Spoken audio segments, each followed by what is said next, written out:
Rob, you've worked with Shell internationally and you're currently in charge of the graduate development program at the ANZ Bank. So you've been involved in interviewing a lot of people over the years.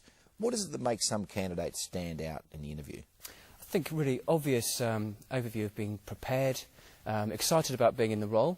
That's a key thing. And also just being able to do the job, first of all, being able to exhibit and demonstrate key skills which would allow that to happen.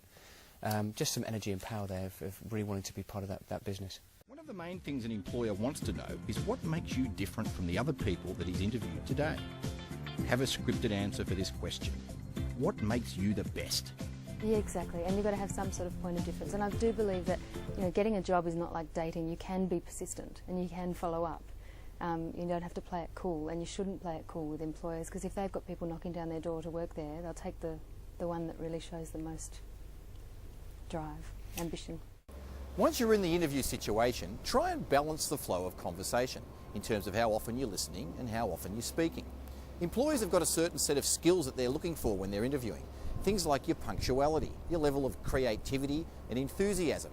All of those will go down very well with your employer. Attitude is probably one of the key areas that employers look for in awarding any job to someone. Just because you have the skills doesn't mean that you are the one for the job. Your attitude towards life, work and people shows immediately to a potential employer, and they will know if you're a person that they want to work with. Given the many people that you've interviewed, what is it that makes those that you end up hiring stand?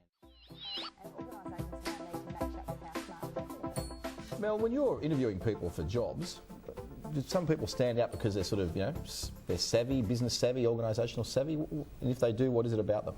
Oh, look, I think there's been certain situations where you've interviewed two candidates and perhaps they're at a similar skill level, but I think personality and being able to communicate your abilities, even if they're not exactly what our client is looking for, I guess their ability and their enthusiasm, if that comes across more than one other candidate, that certainly stands out. So when you bring someone in then for a face-to-face interview, what makes those that interview very well stand out? Look, it all comes down to preparation. I think gathering as much information as possible gives somebody a terrific amount of confidence, and that really does shine through. So information, confidence, excellent presentation skills.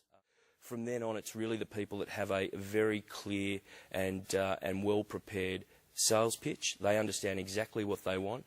They know a lot about the industry. They know a lot about the role that they're applying for, and they're able to demonstrate the relevance of their career history in relation to that specific opportunity.